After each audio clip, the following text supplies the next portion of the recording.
Okay. Hello, everyone, and welcome to the fourth episode of Creating a New World. My name is Bill Hunsaker, and I'm your host. I'm the state chair for the 12 Visions Party in New Jersey. Let me introduce our panel. First of all, we have Jill Reed, 12 Visions Party National Chair. Hi, Jill. Hi, it's my honor to be here.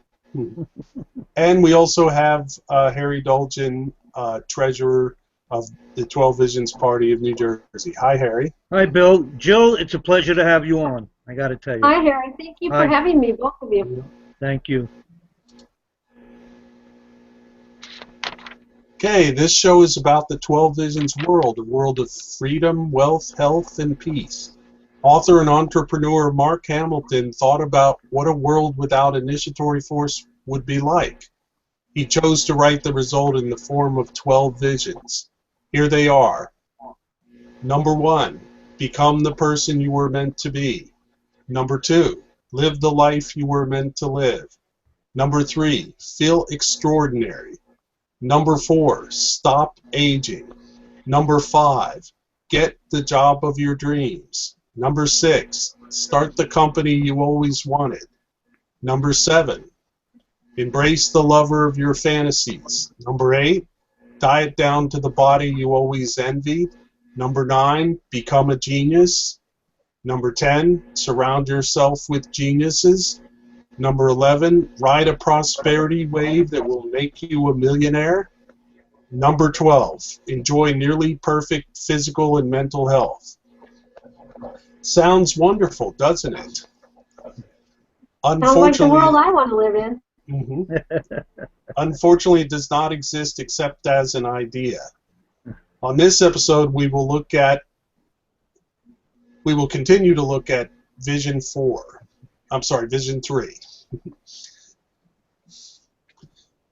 Okay, I'll read first, just for fun. We're picking up again with Vision 3. Tomorrow, freed by a super civilization and its forces of neothink.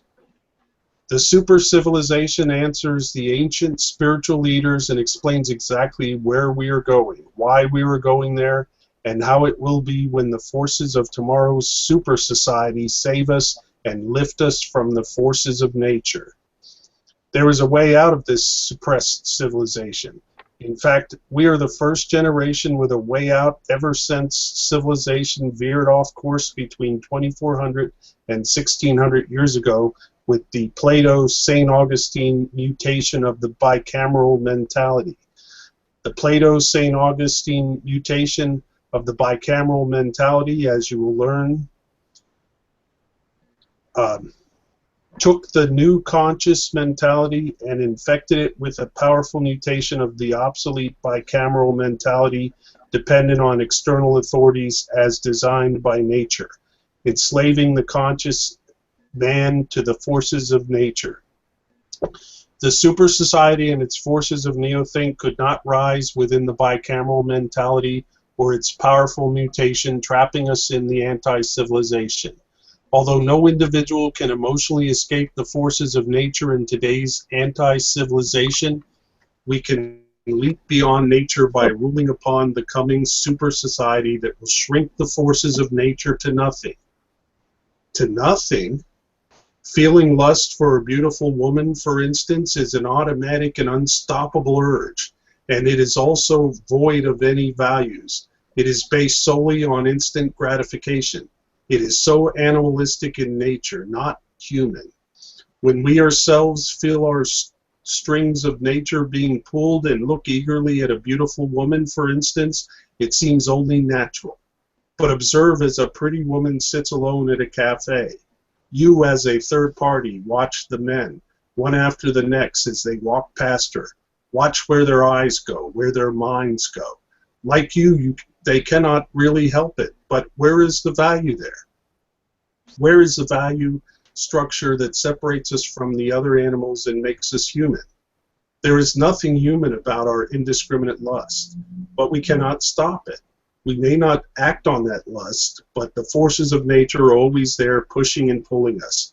The forces of nature work to destroy our happy romantic relationships, and the forces of nature do not stop there. The forces of nature work to destroy our livelihoods, our platonic relationships, our freedom, and more. What's worse, we cannot stop those forces of nature within us.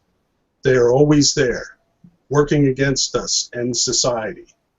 But something beyond ourselves can overwhelm those forces of nature within us. The super society is the inevitable destiny of neothink, a new way of using the mind based on creating new knowledge through building puzzles of knowledge, adding one puzzle piece after another until a never-before-seen puzzle picture forms. The super society is bigger than any one person's mind. It is a growing puzzle that can be built by hundreds at first, then by thousands, millions, or the entire human race snapping in parts to the super puzzle. The super society gave us a glimpse of its power in the computer field, bringing us spectacular breakthroughs of knowledge, bigger than any single individual or at fantastic speeds. At the moment, the super society not only is bigger than our individual minds, but is bigger than the forces of nature within us that push us toward destruction. As individuals put in vital neothink puzzle pieces into the overall super puzzle, the neothink puzzles in the super society take our knowledge and power to levels unreachable before.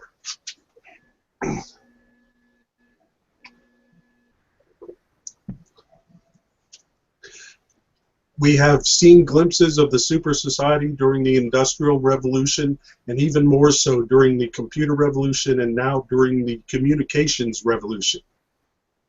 However, those are only gentle tremors compared to the great technological revolution that will rock the world as neothink geniuses rise, a few at first, then thousands, then by the millions, to build the super puzzles that will eradicate disease, bring us immortality and great wealth. The capacity for the super society has existed since man leapt from the bicameral mind to human consciousness 3,000 years ago. But the Plato-St. Augustine mutation of the bicameral mentality infected human consciousness and prevented the super society, for we cannot have a super society built upon neothink super puzzles without neothink. The Plato-St. Augustine bicameral mutation prevented neothink for 2,400 years, as shown in as explained throughout the 12 visions. The technological revolution will drive the super society and will have breathtaking effects on civilization. Let us see how the super puzzles of the super technological progress will carry us right out of the clutches of the destructive forces of nature. Okay. Wow. That's a lot to take Powerful. in, I know, but Yeah. the main idea there is that everything is going to change for the better in ways that we can't even imagine. And we have an idea of it by the changes in the computer industry and also the changes in the Industrial Revolution 100 years before that. This is the world we heard about in science fiction, the world where, everything is amazing and better and just gets better all the time. Anyone have any additional comments about that? Well, Bill, I'll speak up if you'd like me to. Sure. Go right ahead. Harry, if you're ready. Okay. We already see the glimpses of this advancing civilization daily. If you just look up for technology today, what's happening in the world around. Every day there are new breakthroughs from these geniuses. So, we're beyond the hundreds. We're past the thousands. I mean, I feel that we're approaching the million across the world. This doesn't just involve America. This is beyond.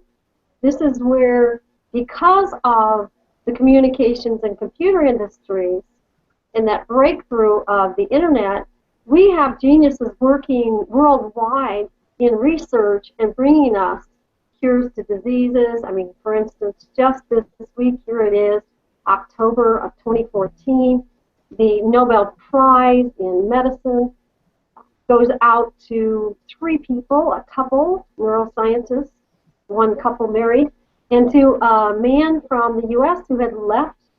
And in the 70s, he came up with something regarding our own natural GPS. And then this couple also came up with a breakthrough. And so this will be helping with Alzheimer's, many things. But these geniuses, they're breaking through in all the industries, from medicine to flights, to space, to transportation, you name it. They're the ones who bring us the values, and they bring it to us through business. So I just wanted to make it really clear that we already see the signs of this, and when this book was written back in 1992, some 22 years ago, a lot of these things weren't here. But today, all we have to do is search technology today and look at what's been discovered. Thank you.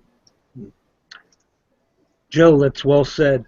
I just wanted to say it's very powerful information that we were reading about.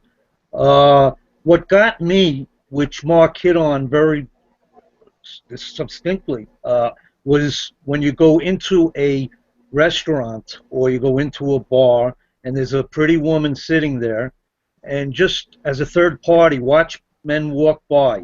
You see their minds looking at her. You can imagine what they're thinking. The lust is there. I mean, it's an incredible thing.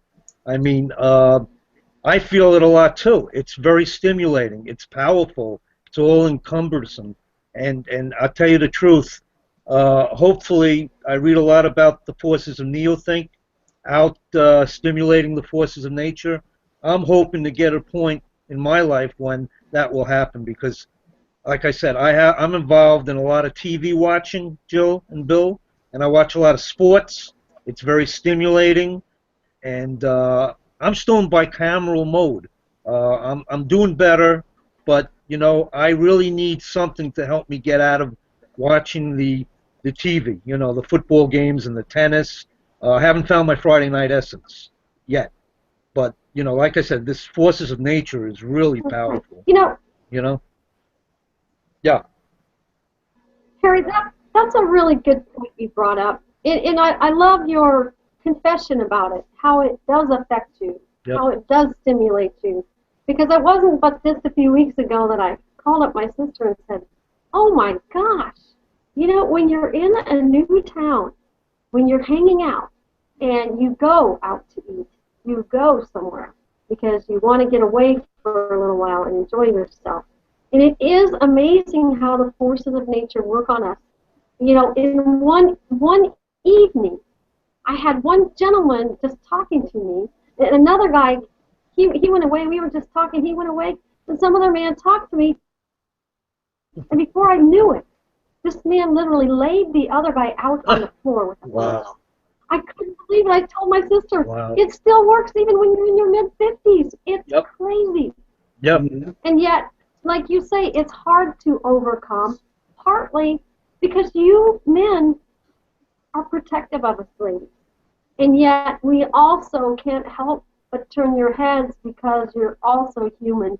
Mm-hmm. And it is when you find that Friday night essence, that ability to find something that makes you happy and brings values into your life and then into others' lives, feeling because you get great joy out of the values you're bringing in. But in our rut jobs today, we still are going to be pulled by those forces of nature.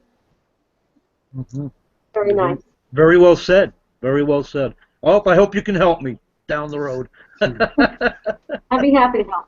Okay. Yeah, and excuse me, Harry, for a slightly different perspective on this, you know, I've been thinking a lot about this, and when I see an attractive woman, you know, I have those thoughts in my mind, but more and more I find myself more interested in the person and less interested, although it doesn't go away completely, but less interested in the body and more interested in the person. I want to know who that person is, what they think about, what, how, what they know and what they want to learn, and all of those things. To me, for a long time I considered myself a feminist, which in a way, Jill, a feminist, especially a guy that's a feminist, is a protector of women. If you understand what I'm saying. In a lot of ways, it's you go out of your way, because there are still men out there who don't see women as persons, who only see the body and don't think about the mind, the mind within the body, and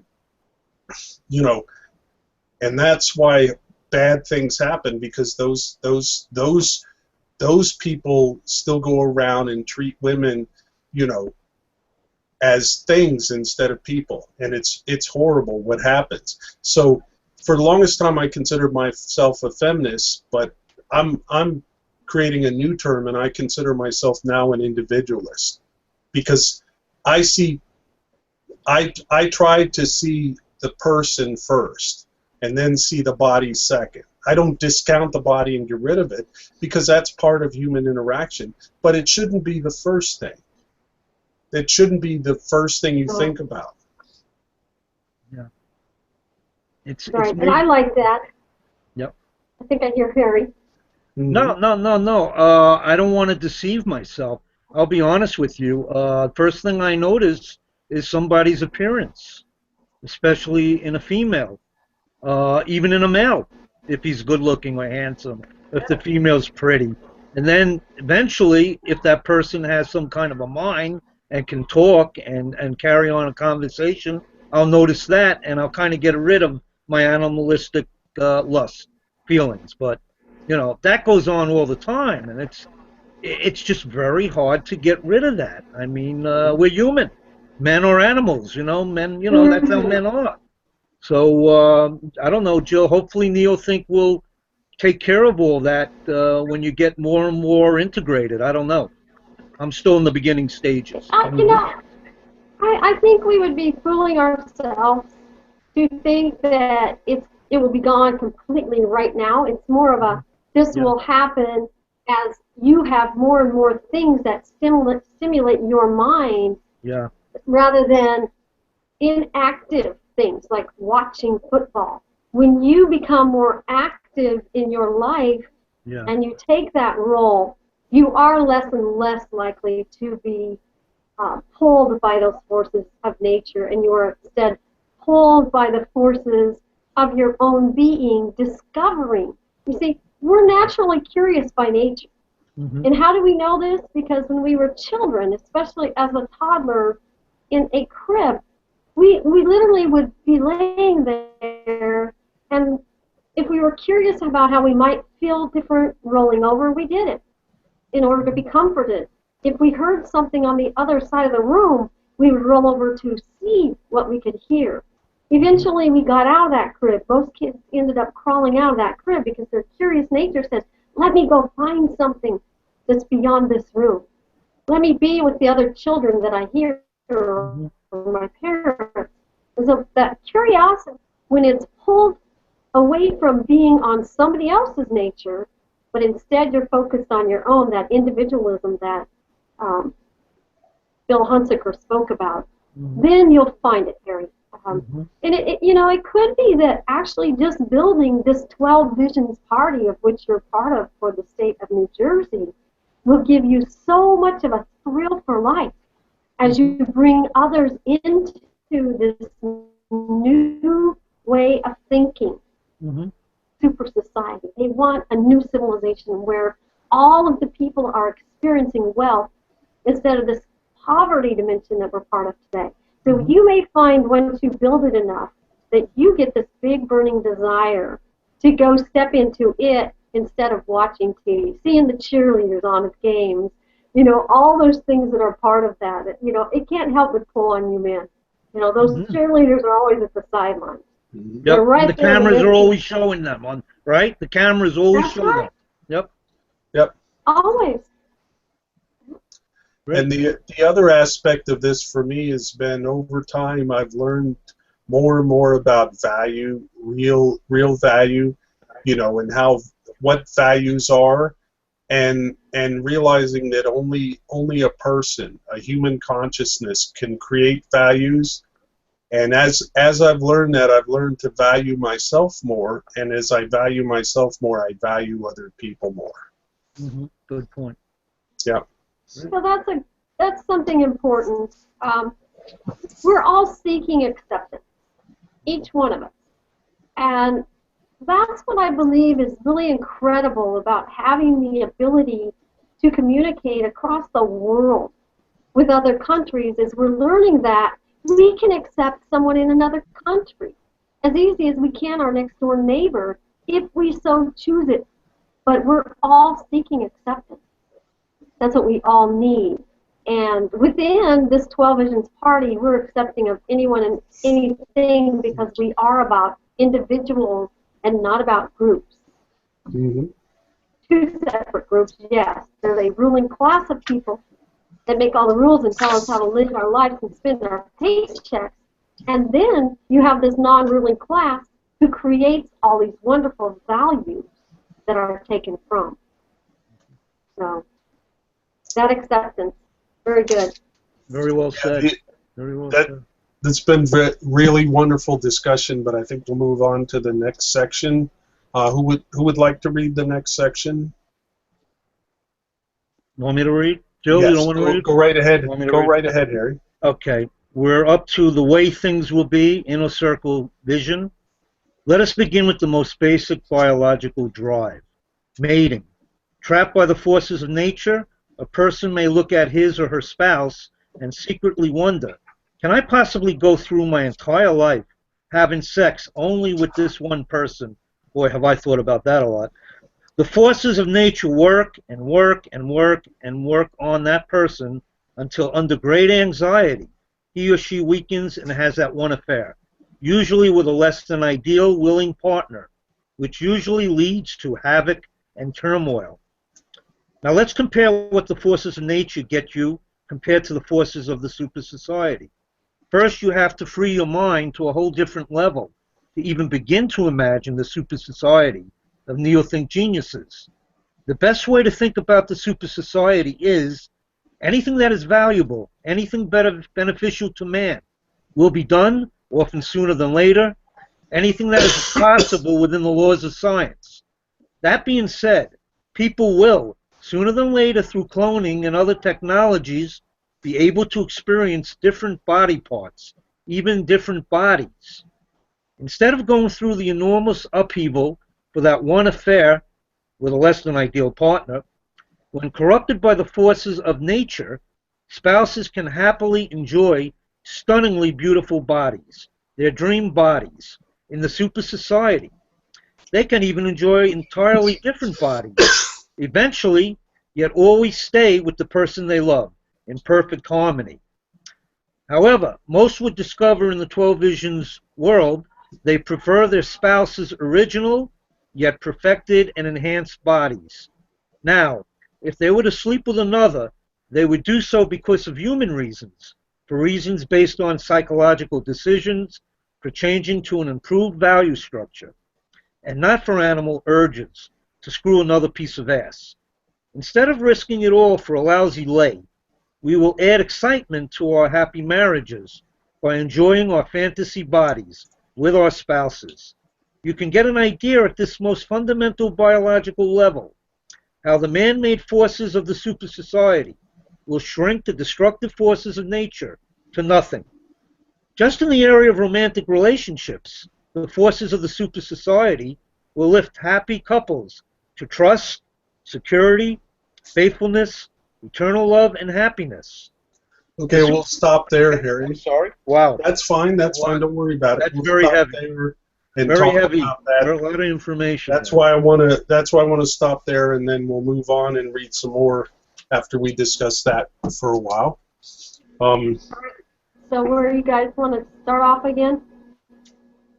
We apologize. Harry was reading while you were out, and he read through page 63, where it ends at just in this area of romantic relationships, the forces of the super society will lift happy couples to trust, security, faithfulness, eternal love, and happiness. And to me, this is one of the wonderful aspects of the 12 Visions world, is that you will find true love, and if people decide to part and move on, it will be a mutual conscious decision, and it will, they will depart as friends and not as people that hate each other, and and there won't be any fighting, there won't be a big divorce trial and all that. It'll just be two people who make a mutual decision to move on, and and a loving decision, for each other. And that's, to me, that's a much better way, than in the world we live in now, where people fight each other and hate each other and cause all kinds of disruption in the lives of people around them. Yep. I don't know, Jill, you were away when I was reading. There's a section there where it says, "Can I possibly go through my entire life having sex only with this one person?" So all you see is affairs and this and that. It's crazy. It's just people. It's so easy to get a divorce nowadays. I'm on my second marriage, so it makes so much sense, this forces of nature. Right. Yeah. It also stems, Terry, not just the forces not happy in what we're doing. Yeah. Our psyche is not where it should be as a human being, and that puts us more ingrained and indoctrinated in our animalistic bicameral mindset. So our jobs today do not do minds like they could be. Instead, they're wearing jobs. So psychologically, you're hurt right then and there. And so what do you have to take home to your partner? Who wants to talk about in your life is stimulating? And then those forces of nature work on you, and you want to be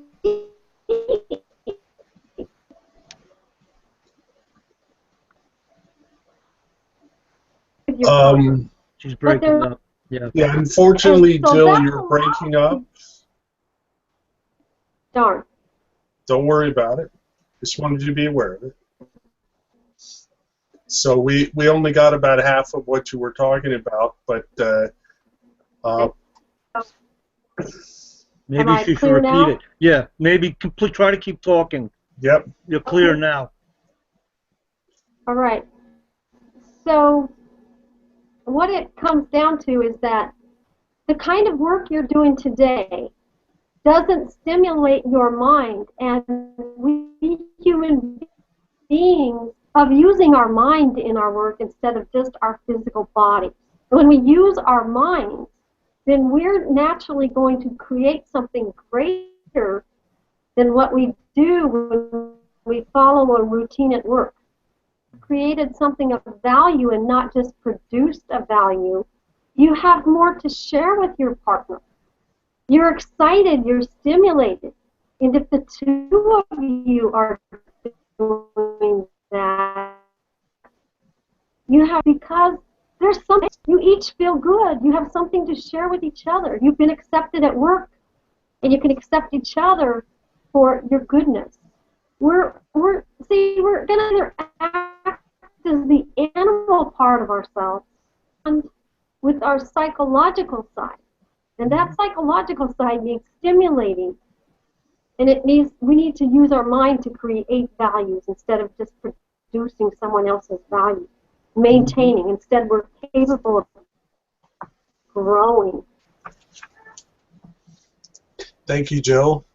Okay, we'll move on. We want to try to keep this show at about an hour, so if you want to read on from there, Jill, you can. Okay, and right after, stop at the... Just in this area. Phil. I think that's where you should. They were the last words were. You should start in the just in this area of romantic relationships. No, no. No? Okay. The next A little words higher. are the super society Oh, is beyond okay. anything humanity has known. Okay, that's right. I read Is that. that before or after that? Okay, so perceived, yes? Maybe What's we'd in the be next better, paragraph? Jill, maybe we'd be better considering the, the problems that you're I'm having. breaking up. Yeah, a little bit. For one of us to read. You read. Yeah. You keep reading. Okay, I'll pick it up there. The super society is beyond anything humanity has known, so it is beyond anything we have ever perceived. You will intellectually understand the super society as you read the 12 visions, and you will emotionally experience the super society when you read Super Puzzle, which we will cover later in this series. For thinking purposes now, assume that in the super society, everyone will automatically live with enormous wealth. The best analogy in today's world would be the computer industry. During the rapid advancement of computer technology, prices fell to fractions, making the ordinary person rich at buying computer power. That dynamic will occur many times over in the super society, advancing through super puzzles of technology in every aspect of man's life, from medicine to education to marriage. Costs for just about everything will drop to fractions as we become rich at just about everything we buy. Now, assuming everyone is rich, what does that do to us in regards to our livelihoods? Well, it immediately breaks the force of nature to have our livelihood dictated by money prosperity. The physical, psychological, and emotional properties completely change in regards to our careers. Now rich and secure, we will search for and discover our Friday night essences, what we love to do. As explained in Vision 2, your livelihood will now bring you pride and happiness as you enthusiastically build your creations for the world. The forces of the super society in the area of business alone will lift people to exhilarating creation, pride, happiness, and success versus miserable stagnation, unhappiness, and camouflaged failure in the anti-civilization. The super society will fill people with love and compassion for their fellow man that great spiritual leaders like Lao Tzu, Buddha, and Jesus tried to harness. Remember, in the anti-civilization, trapped by the forces of nature, people inherently desire weakness in their fellow man in both love and in business, for the competitive survival pressures of nature dictate our emotions. But in the super society, spouses are secure and everyone is rich, and people are pursuing their Friday night essences with great love and enthusiasm, bringing wonderful values to the super society. Deep down, we will cheer them on, for their creations will bring irreplaceable values to us. Think about the feeling of love you would have for a doctor who saved your child's life, or who eradicated a disease that threatened you or a loved one. That is a close analogy of the love that will fill you toward your fellow man who is contributing major values to the super society. Again, the man-made forces of the super society will lift you from the destructive forces of nature and out of the anti-civilization. Toward your fellow man, you will feel love, compassion, and admiration. The forces of nature, always vying for attention, for survival advantages, push us toward egotism in the anti-civilization. But the forces of the super society supersede those forces of nature, getting attention, say through buying the biggest diamond or most expensive car or boat or home will no longer have any significance. Everyone will be rich. The ego-desperate drive for getting attention, which feels good temporarily but feels empty in the end, will be replaced with something much more permanent and fulfilling. Remember, in the super society, people will pursue what they love to do, their Friday night essences. By doing that, they will create important values for society, from which comes love and admiration from your fellow man, pride and happiness within. Those forces of the super society lift you to maturity, self-control, and modesty. As you will see in the first insight of Book 3, there will be no more political roles in the super society. No one will be looking to be led. There will be no need for an economic edge. The forces of the super society will lift us to freedom, productivity, creativity, and knowledge. In conclusion, the super society in which we will someday live will lift us out of the anti-civilization, from the destructive forces of nature to trust, security, faithfulness, eternal love, happiness, exhilaration, pride, success, compassion, admiration, maturity, self-control, modesty, freedom, productivity, creativity, and knowledge. Why are the forces of the super society so constructive to man, creating a super civilization? The reason is the super society can come only from man at a level not touched by nature, possible only through puzzle-building neothink. Soon we will head into the super society of extraordinary prosperity driven by neothink super puzzles of knowledge to which each person can snap into and build. We are headed into the super society because mankind has reached the jumping off point to neothink, and the 12 visions deliver the tools, and the vision climax delivers the system to replace the forces of nature with the forces of neothink. Wow. You touched on that a little, Jill, earlier when we were discussing, when you were discussing how the being creative will take you away from from what we were talking about, about people ending up cheating on each other and getting divorces in the world we live in now. And Mark talks about that very well in the section I just read. Any other comments on that? He does cover it real well. There's not a lot to add to it. I think what it really comes down to is that all of these things are being created today. If we get away from that inactivity, passive inactivity that our parents did, instead of being part of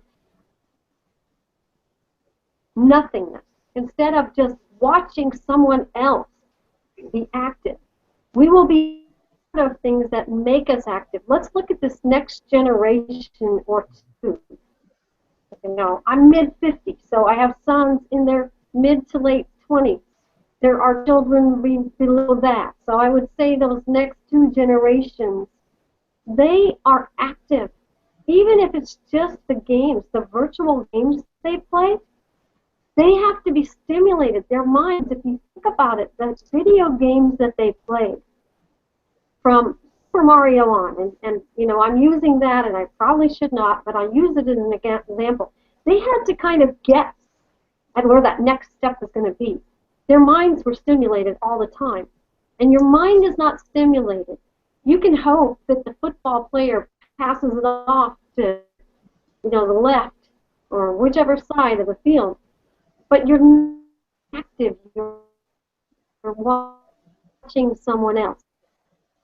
So there are so many things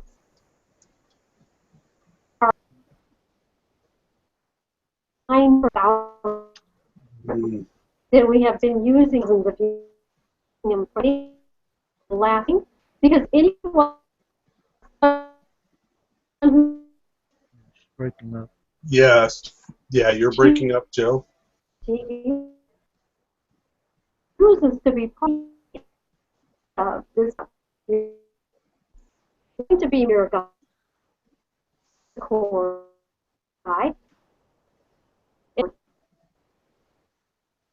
Jill? There's stuff we want for me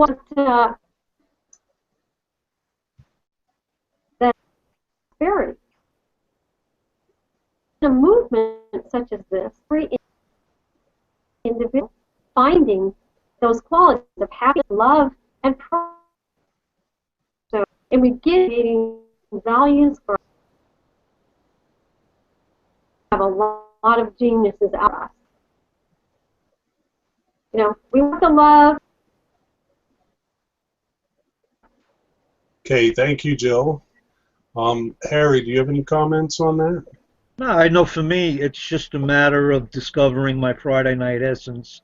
Once I do that, then I feel I'll be able to start thinking about creating values rather than just being a value producer right now. So, you know, just stick with the information, take small baby steps, and listen to more experienced members of the Neothink Society like Joe Reed and Bill Hunsaker, and I'll learn. Okay, do you want to read the next section, and then I'll read the final section, and then we'll wrap it up with a few more comments. Go ahead. Okay. We're up to evil, evil everywhere, inner circle vision. To understand the enormous evil around the world, from school shootings to war, one only needs to realize we are trapped in an anti-civilization dominated by the forces of nature, which should have been obsoleted 2,000 to 3,000 years ago with our man-made leap into human consciousness. With teenage boys and world leaders, for example, still struggling to be the silverbacks, we will have school shootings and wars.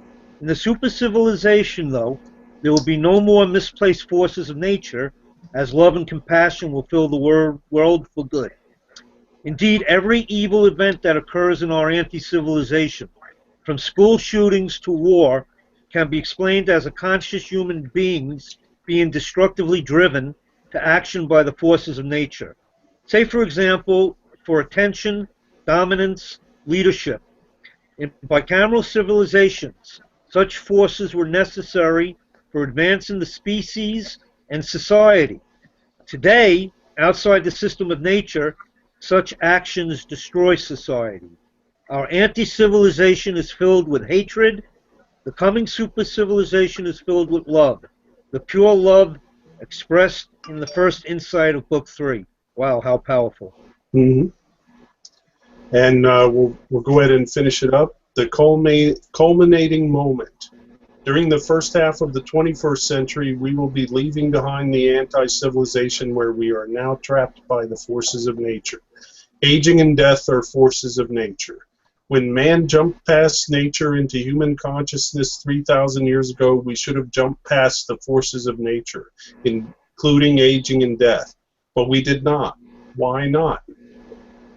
Before 3,000 years ago, our mentality was bicameral, a mentality designed by nature. Between 2,000 and 3,000 years ago, under enormous survival pressures, mankind jumped past nature into human consciousness, a mentality designed by man.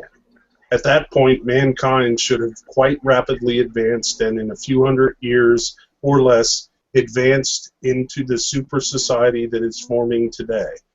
Then the super technologies would have quickly overpowered the forces of nature, such as eliminating human aging and death. The bicameral mentality was dependent on external authorities, which worked well within a system designed by nature. But external authorities destroy a system beyond nature. During the early times of human consciousness, 2,400 years ago, the Greek philosopher Plato developed a seductive philosophy that would preserve a world of external authorities. For many reasons, Plato's philosophy gradually infected the newly conscious world and became even more virulent with St. Augustine and the Church in 400 AD. The Plato-St. Augustine mutation of the bicameral mentality trapped us in a societal structure of external authorities meant for nature, not man. The result, 3,000 years after humanity shifted from the bicameral man to human consciousness, we are still aging and dying, but that is about to change, which we will witness in the years ahead as we travel to the other shore. The shore we are traveling to is the super civilization where we are freed from the spiral of death by the forces of neothink. The best understanding where we are coming from and where we are going, to best understand where we are coming from and where we are going, let us remember the forces of nature that trap us in the anti-civilization with its spiral of death stimulations. The super society will make you rich, romantic, and immortal.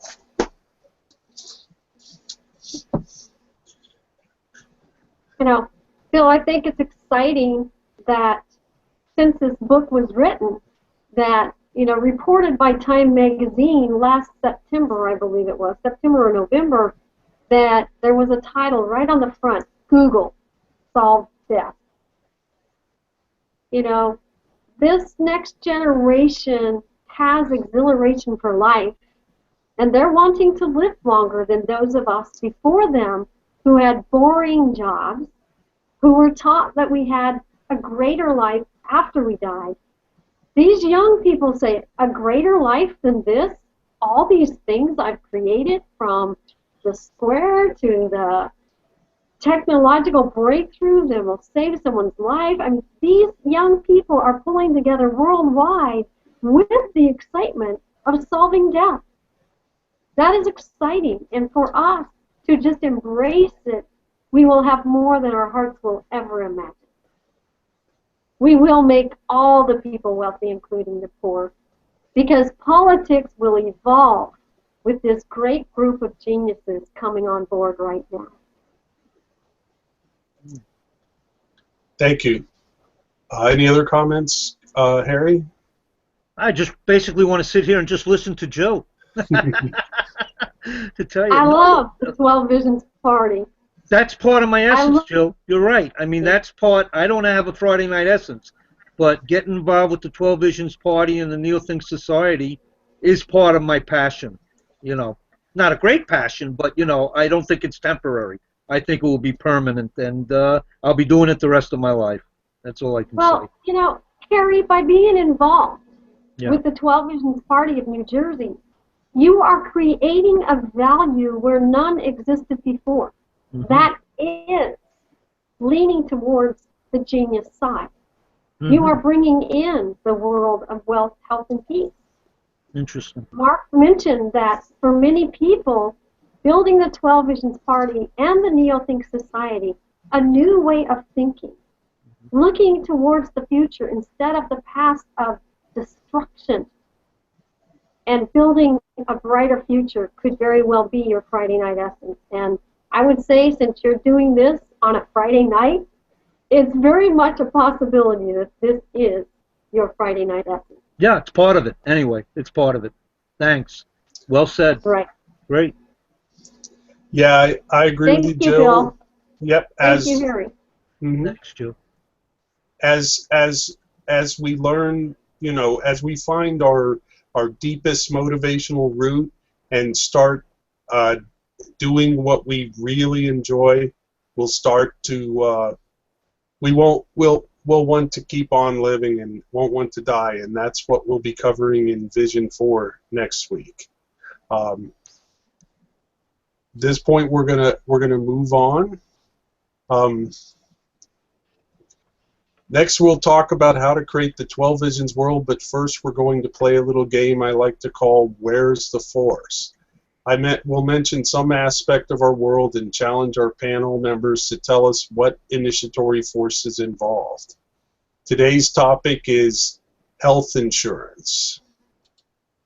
Ooh, that's an interesting one. Yep. Health insurance.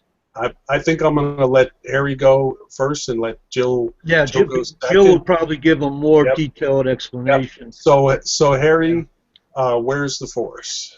Well, of course, I hate to say it, but I am part of the Obama healthcare, because I haven't worked in 5 years, and I've been a caregiver for 5 years. So I qualified for Medicaid. Now, I haven't used it at all, because I'm a little guilty about using it. You know what I mean? Because I don't deserve it. But of course, it's put on us by an external authority, government. You know, that's it. That's my my only thoughts. I can get more Okay. into it, but then I'll start getting upset. Yeah, we want to try to keep this kind of brief, Jill. So, just give your first It two will or be three brief. bullet It will points. be So, very brief. yep, go right First ahead. off, I don't refer to it as Obamacare. I do not. Mm-hmm. I find that many people who use that terminology are being disrespectful of President Obama. Mm-hmm. I know Hillary Clinton's role in that they debated it in the House for 6 decades. That's 60 years. Our economy is so poor today that we have now reached that tipping point Mm-hmm. where it was something that the Congress felt they had to give to the people Mm-hmm. because of all the poverty that is caused by politics. Mm-hmm. You see, through business. And when business is governed by all these regulations, healthcare is a cost effective, and the doctors and the liver, the health, the insurance company, the government, and the regulating things, and that's why prices go up. Say about it. It is that the cost of the Okay, Jill, you did break up a computer little on that, so if I cover a little of the has ground that you already did, don't worry about it. Um, proven to me, the force that in healthcare insurance is the government regulation. with the same increase. The government regulation The force basically is tells us. that Congress voted it in for us. Mm-hmm. Yep. Yep. Congress. Yep. Yep, and although we've been discussing, I can't even remember the official name for it, what people have been calling Obamacare, even health insurance in general, is, basically it's the government telling us what we can and cannot, do. Plus, it increases the cost of health care across the board by forcing doctors to prove that they're doing things right. In other words, it makes all doctors guilty until they prove themselves innocent. And the cost of proving themselves innocent, that they're not misusing. And part of the problem is that a lot of the money comes from the government. So that there we are. The government gives us the money and then tells us how we can spend it. And tells us, what we can and cannot do. So it tells employers what insurance they can provide to their employees. It tells doctors what they can and cannot do. I mean, basically, healthcare should really be between the patient and the doctor. We don't need the government getting in the middle and telling us what to do. It just makes everything cost more and makes everything worse. And that's the force, is that government is basically dictating what we can and cannot do. Okay, now we'll move on. I hate to make things a little bit rushed, but we did work a lot on the Vision 3. So I'm gonna make this brief. I've read most of this in previous episodes, so I'm gonna keep it to a minimum. But anyway, the 12 Visions movement is a group of like-minded individuals with one goal: to create the 12 Visions world. This movement is being organized by the 12 Visions Party. Here is the purpose of the 12 Visions Party. The TVP has one purpose: to bring about an initiatory, force-free, protection-only, service-based government via the Prime Law Amendment and protection-only budget, forever ending the age-old power-based government and its virulent force-back rule of man, forever depoliticizing America and eventually the entire world, thus setting free the geniuses of society, launching the wealth of mankind as described in the TVP platform. And this will be the process by which this is done. The presidential election, which we covered in episode 1. The Great Replacement Program, which we covered in episode 2. And the Great Displacement Program, which we covered in episode 3.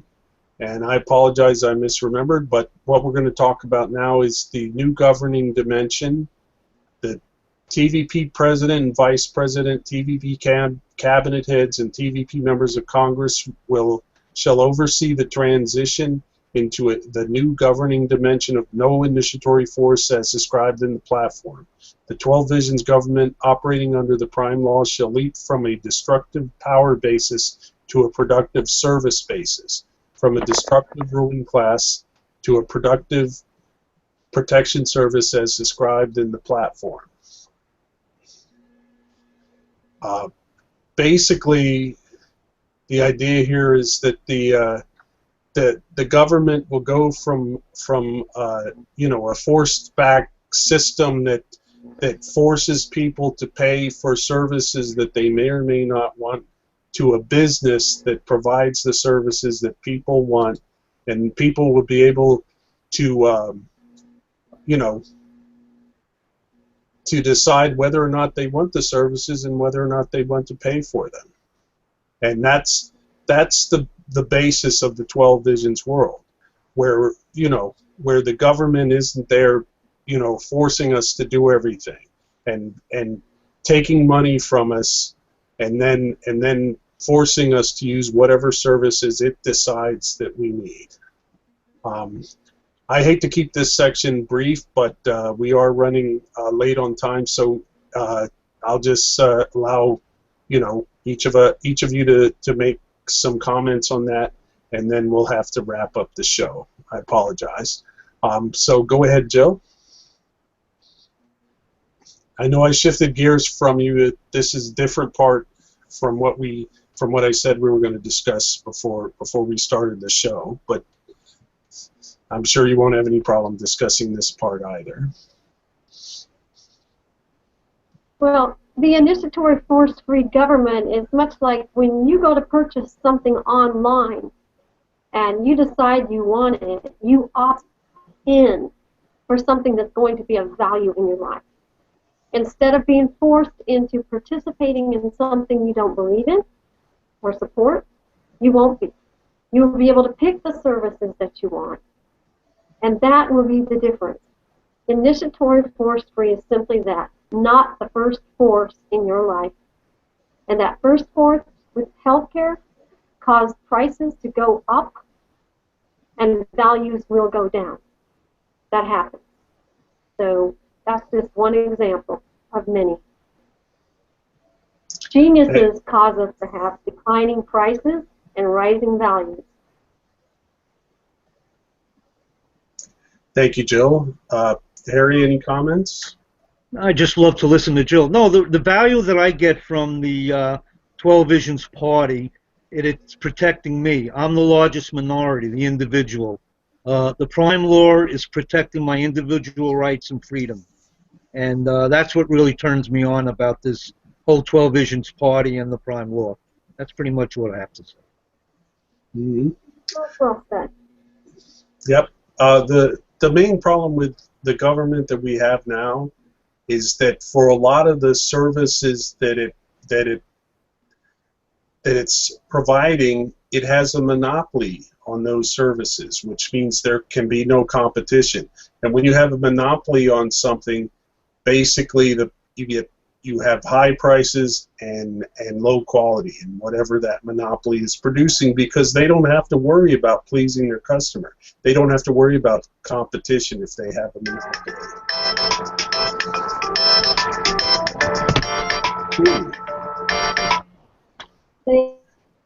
Yeah. Well, don't answer. So I'm sorry, Jill, go ahead. Don't have to answer to a budget because they can keep increasing our tax. We pay off of everything we do, Mm-hmm. from licensing ours to your taxes on your houses and groceries. And now they'll be able to do that through the healthcare. And again, the only ones who can bring us lower costs are the geniuses creatively competing for our business, and that's what we will see. Dropping prices everywhere, rising buying power, standard of living increases instead of going down for the past 100 years in America. Thank you. We'll live like millionaires. Yes, we will. Wealth, health, peace, including the poor. Yep. Okay, Get we'll rich move with on. politics. Mhm. Yeah. Yep. Yep. Okay, how you can help. The 12 Visions movement is growing across the country and the world, and more people are getting involved. Here are ways you can help. Tell your family, friends, and neighbors about the 12 Visions movement. And if you see 12 Visions candidates, vote for them. Support the 12 Visions movement by contributing money or volunteering to help, or becoming involved with organizing and planning by joining the 12 Visions Party in your state. Does anyone have any further comments on that? Well, I would mention that you can choose to get involved by going to www.tvpnc.org, and we will filter through your name to your state if they are active, and if not, we'll contact you about helping bring the 12 Visions Party to your state, creating a value where nothing existed before. Thank you, Jill. Okay, we're gonna wrap this up. I wanna thank Jill for coming on the show, and thank you for the value you've provided for us on the show. That was great. Also, thank you, Jill. And I also want to thank You're welcome. Carrie. I also want to thank Carrie Jolgen for coming on the show. I loved it. Yep. I loved it. Thank you. Jill, you did great. Thank you. And so did you. It was nice to be I here loved with it. I loved it. It was great. Thanks, Bill. And I also want to thank everyone who watches this recording, and we value if you have any questions, send them to me at whunsicker@gmail.com. Also comments, I greatly value your feedback, and we'll read every email. And also, you can support this show by telling your family and friends about it. If you haven't seen the previous episodes, you can go to the site to createnewworld.blogspot.com and see them there. I wish everyone wealth, health, peace, love, and freedom. Okay.